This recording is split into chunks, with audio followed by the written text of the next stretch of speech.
Hey guys, Gatsu here, bringing you a video that I don't think many people are going to actually watch.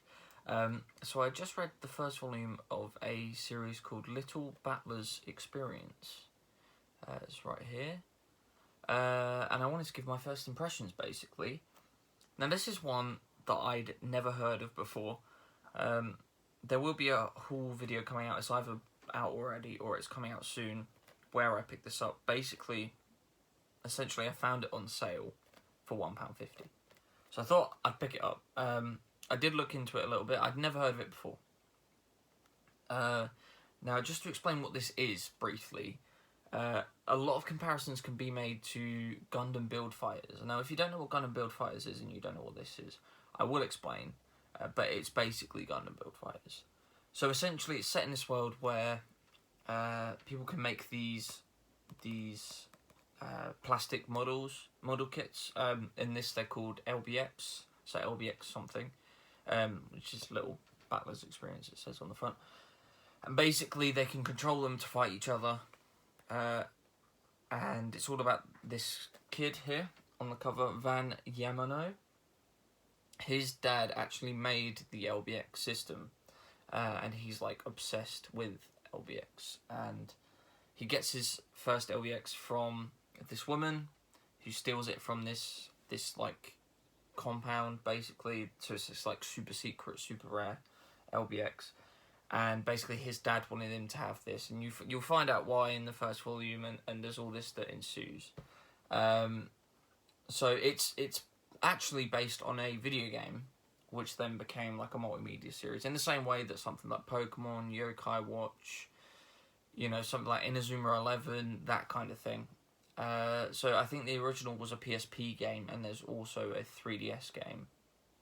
I have ordered the 3DS game, so if you want me to talk about that in a video, let me know, because I will be happy to do that. But yeah, basically, the first thing I want to say about this is I had a lot of fun with this. It's not gonna blow you away. It's not you know, it's no Berserk. It's no Vinland Saga. It's not gonna be one of them like critically acclaimed series, of course. You know that going in, but I had a lot of fun with this. It's firstly, the artwork is a lot better than you'd think. So firstly, I really like how this one here. So this is LBX Achilles. I really like how this looks on the cover. And the artwork overall is quite kind of basic, you know, what you'd expect from kind of Pokemon kind of thing. But then you get these like 2-page spreads like this, where it just kind of showcases that this mangaka, Hideaki Fuji is his name, he does have some talent, and you know, they haven't just got any old person to do this. So yeah, it's really nice. You know, it's consistently good, but then has some of them like standout moments. Generally, it's when someone does their like special ability. So again, here, this is more towards the end. It just looks super cool, and it kind of adds to the weight of these little figures. But essentially, it's kind of like this series as a whole is like the Gunpla Mafia storyline of Gundam Build Fighters blown up. So it focuses more on this evil, you know, company that want to get this LBX off of Van because his dad has put these secrets to build this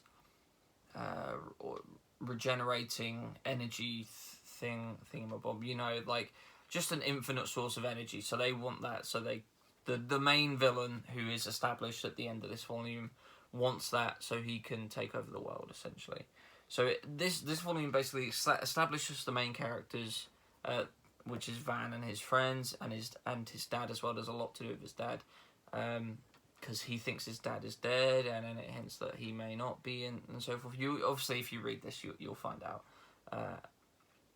And then it sets up the rebel group, the ones that give him, that get him the LBX Achilles, and then kind of sets up the main villains as well, and also his rival going forward, obviously.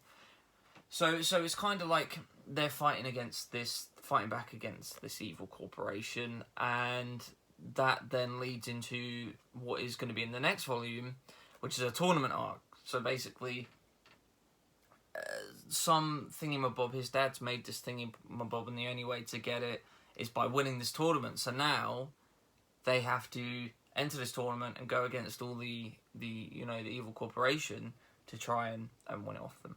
So yeah, it's like a quick breezy read, a lot of fun.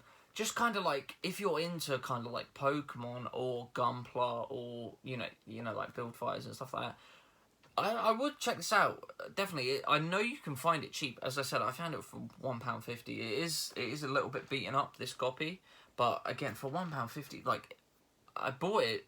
Even if I hated it, I wouldn't have regretted it. £1.50. It's like nothing. So yeah, I had a lot of fun with this. I think I gave it like a 7. I was tempted to give it an 8 on Mal, but I thought at this point that'd be a bit much, because it's not, as I said, it's not anything amazing, but it is a lot of fun. I didn't think, oh, is this almost done at all? Like, I was enjoying it the whole way through, but it's not something that's going to blow you away. So that's my first impressions of Little Battler's Experience. I'd definitely say check this out. I'd never even heard of it before. So I know there's an anime as well. There's like 3 seasons of an anime. And then obviously the games as well. So, it's a bit of a franchise. So check it out if you're interested, or at least check the first volume out, because why not? But yeah, that's everything. That was my first impressions of Little Battler's Experience. So thank you so much for watching. If you like the video, give it a like. Obviously, check Little Battler's Experience out if you think you'd like it from what I've said. Comment if you think you'd like it, if you've ever heard of it before. I'm really curious if anyone knows of this series, because I had no idea. But yeah, basically, thank you for watching, and I'll see you next time.